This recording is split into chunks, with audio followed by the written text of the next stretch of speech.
10 to 12 cantos of the Bhagavatam, and Bhagavad Gita, and Ramayana, and everything, because it's meant for the same purpose, awakening our dormant loving attraction and service mode. So let's see if there's some discussion.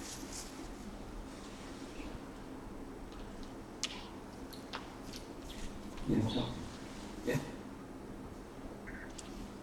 Thank you very much, Maharaj, for such a wonderful class.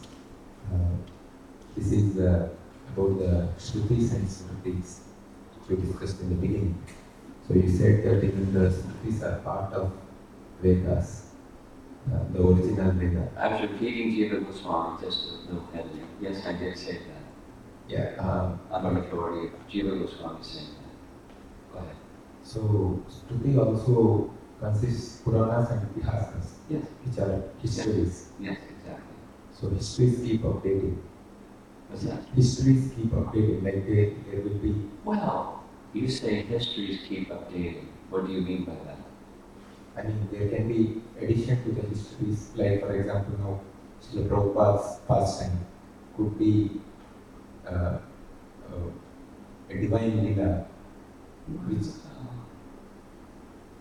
That's not exactly Veda. That's not exactly Purana. The Puranas are compositions of Vyasa.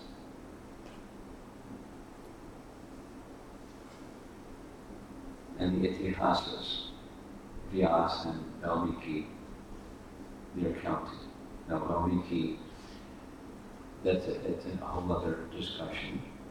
But these literatures are not being updated. The pastimes of Lord Ram are eternal. And Valmiki manifested them in a written form. So it's not updated histories. What about Mahabharata? Mahabharata, which is also called Panchamavada in some places. Yeah, well, here's my understanding of the Mahabharata, which is part of the Itihasa section. Two things. The pastimes of Krishna recycle. And so their pastimes are actually eternal. And the manifesting by Vyasa is just of something that's eternal. And so it's not a new history. It's just a repeat, a rerun of something that's very ancient. So, second is, when there's a rerun, there's variation. So it's not that every time Krishna appears with the Pandavas, it's exactly the same. They say the exact word, they do the exact same things. It's not like that. That's my understanding. That variety is the mother of enjoyment, so there's diversity, but they're general themes and rasas that are being manifested, exchanges of love between Krishna and others, including the demons. They're variegated mass in Krishna's pastimes in Mahabharata in different versions, and therefore, there are authentic versions in addition to Vyasadeva's composition of Mahabharata. Brihad Bhagavatamrita commentary, I'm sure it sounds like you read it, Gopi Pranadam makes that clear. In one sense, the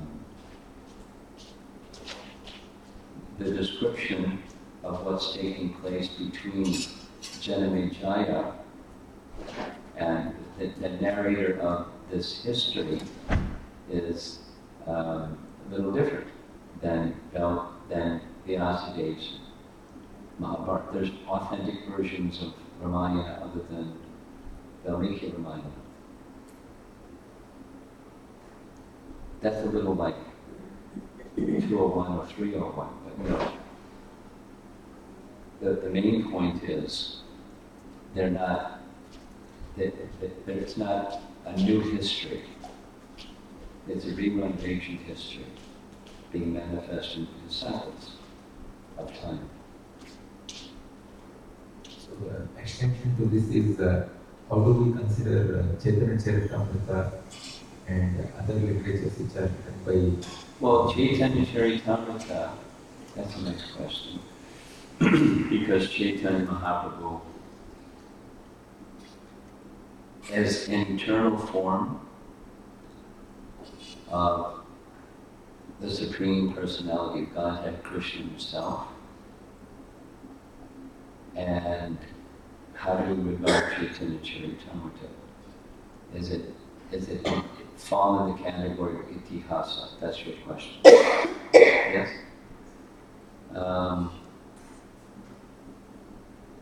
One could argue, yes. One might argue no, because it's not a composition of Vyasa. One could argue no. That is to say, that according to what Jiva Goswami writes in Tattva Sandarbha, that the Mahabharata and the Puranas, the Itihasas and the Puranas, are from the original Veda, the one Veda. And there's some remaining verses, and he just transposes the Sanskrit into a different Sanskrit that's more accessible. But it's from the original Veda, the original one Veda. So one can argue no, and one can argue yes.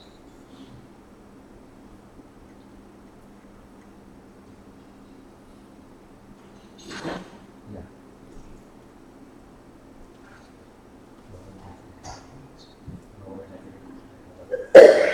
Huh?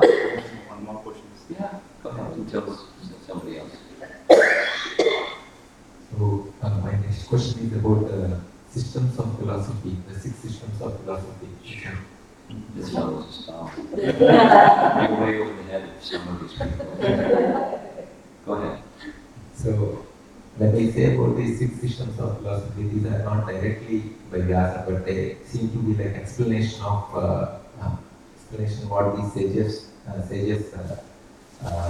realized after reading the literature of Vyasa. So is it a understanding on that? Well, kind of. Let me add it a little bit. 5 of them are atheistic. So it's not Vedic.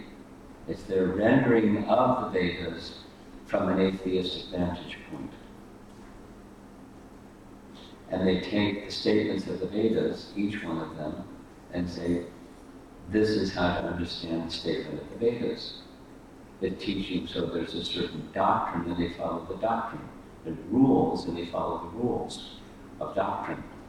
The Karma Mimamsa doctrine, for example, or the Nyaya doctrine, or the different doctrines. So they take the whole of the Vedas, look at through a lens of a certain doctrine, and render everything according to that doctrine to support their doctrine. And behind it is atheism. 5 of them. And then there's Vyasa's explanation in Vedanta Sutra, which, at least from the Gaudiya perspective, it's a certain perspective. And that certain perspective, Lord Chaitanya had his perspective on Vyasa's perspective, but there's a name for his perspective.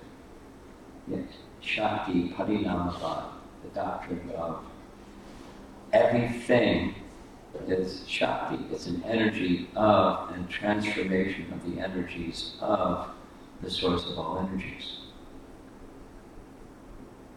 That's his doctrine. So that's one of the 6.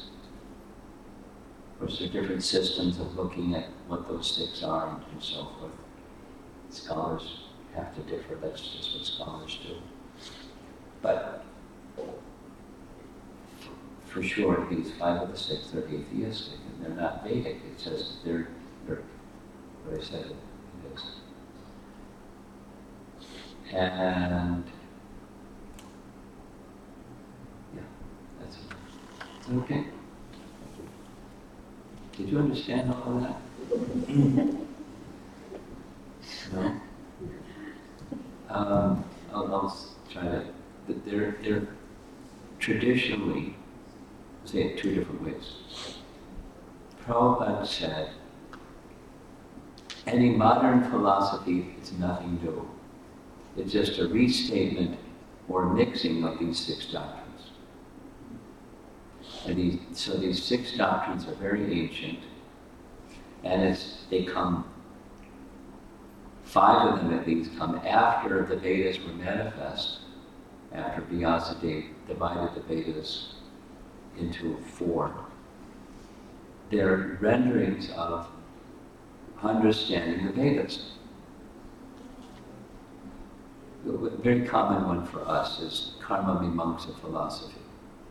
Karma mimamsa philosophy means Krishna argues it to Nanda Maharaj at the time of the Indra Yagya that he was planning, and Krishna gave karma mimamsa argument.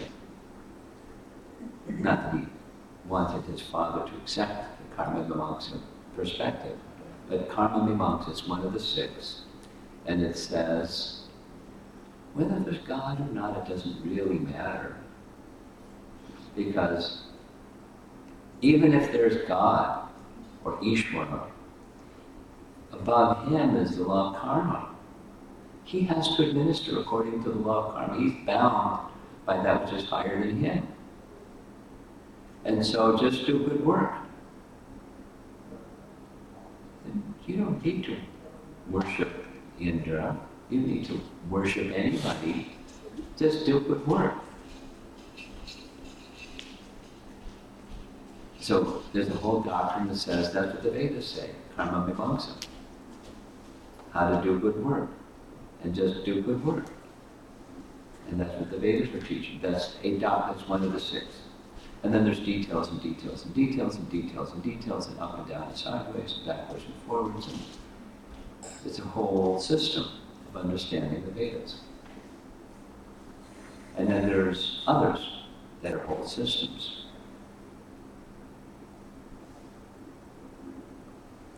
One of them is what modern mechanistic scientists say, and that is Canada gave what is called the atomic theory, and that modern scientists just say it in their own way, but all there is matter, the laws that govern matter, there isn't anything else. And the Vedas are teaching that. There's no need for God. It's just matter, the laws governing matter, and that's it. Atomic theory. Everything is particles. And don't ask where particles come from. That's just everything. That's the source of everything, is particles of matter. And there are laws that are inherent in matter that govern matter. And that's it. And that's what the Vedas are teaching. So that's another doctrine, etc. I mean, this is an oversimplification, but you can read about it if you like. It's in Chaitanya Charitamrita. It kind of summarizes what these doctrines are. And then there's people that you will meet, or you may meet, that they studied under somebody that knew this doctrine. They may not even know the doctrine, that the founder of that doctrine. He may just be a modern guy that lines himself up with that doctrine, whether he even knows it or not. There's some people that know it, and etc. But the foundation is the Vedas, and there's different perspectives on the Vedas, known by these 6 doctrines. So they were present during Krishna's time, which is really ancient. Karma mimamsa philosophy. When did Vyasadeva divide the Vedas into 4? I mean, during the time of Krishna, they were contemporaries. Yes, they were contemporaries. But this teaching is very ancient, so that somebody wrote it all down. And he got the name. He didn't necessarily call it Karma Vimokta, but then in its written form, that's what it looked like. But it's like perspectives on the absolute truth. And then there are modern persons that articulate with reference to the Vedas, this is the perspective. This is the correct perspective. And then they have a school and they teach it.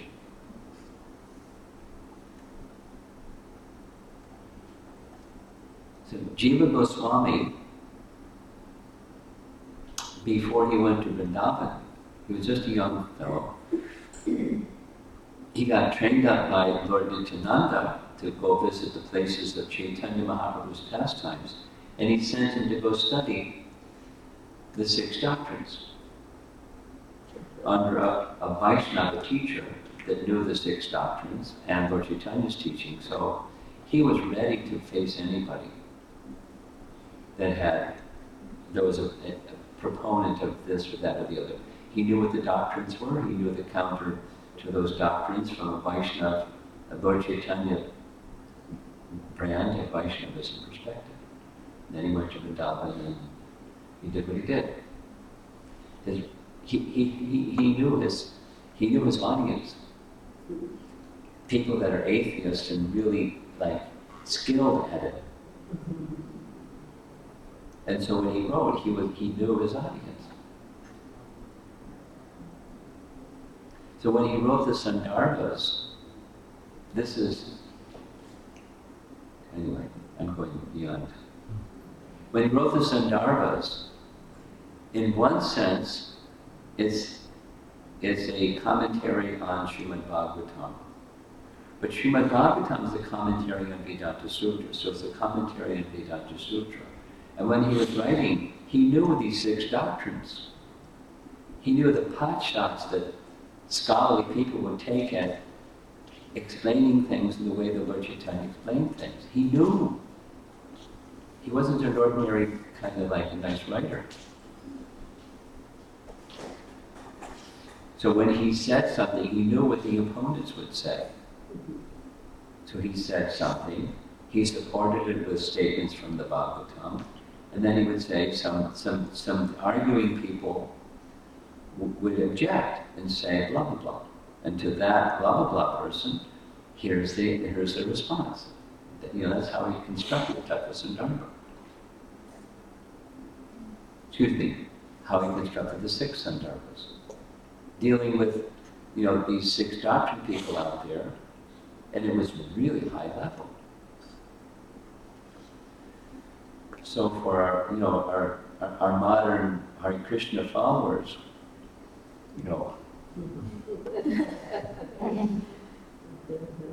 we can't get everything without being more qualified than we are.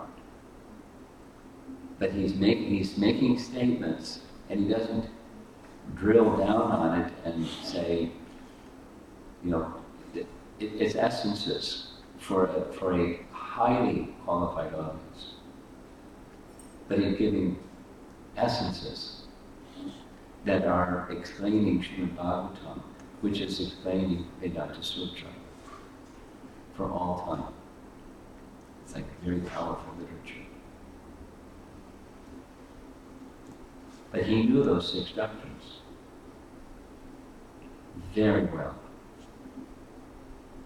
And then he went off to Vrindavan, served under Rupa Goswami and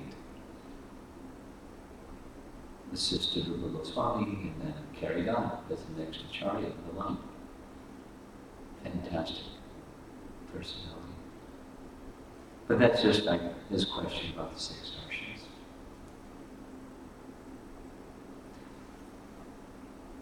If you like, sometime you go home, you can look up 6 darshanas, and you find it in Chaitanya Charitamrita, and it gives a mini explanation of what the names of the proponents of the 6 and essentially what they have to say. It's just a perspective on the Vedas, or the perspective on the absolute truth. Perspective on Vedanta Sutra. So they go through commentaries. And they have their school, they have their followers.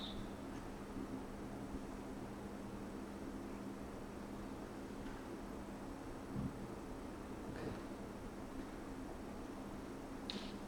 It's 8:15, 8:13. I think we're going to end. And someone has a burning question you want to ask? It's, modern day philosophers are also writing their own philosophy for falling under any of these categories. Go ahead. So they have no knowledge of the Vedas. No. They have cursory knowledge of the Vedas. I mean,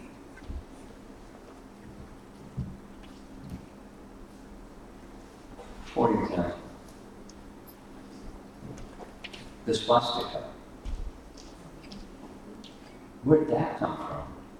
It came from the Vedas. Somebody over there that was connected to Adolf Hitler knew something about the Vedas. They're persons that were learned, scholarly types of people that knew something about the Vedas. You know, who knows what school and who knows anything. But there was a period of time in Europe where there was a big interest in the Vedas. So they were kind of cherry picking over here and over there. So strands of these 6 doctrines find their way into European philosophies and philosophers' thinking. So they just rewrote their perspective on it. Now, what procedure they followed, I don't know. Did they go and study under somebody that knew this school or that school? I don't know. I don't know what the procedure they followed. But there was an interest. Even to learn the Sanskrit to read the Vedas, they had to have a teacher to learn the Sanskrit to read the Vedas.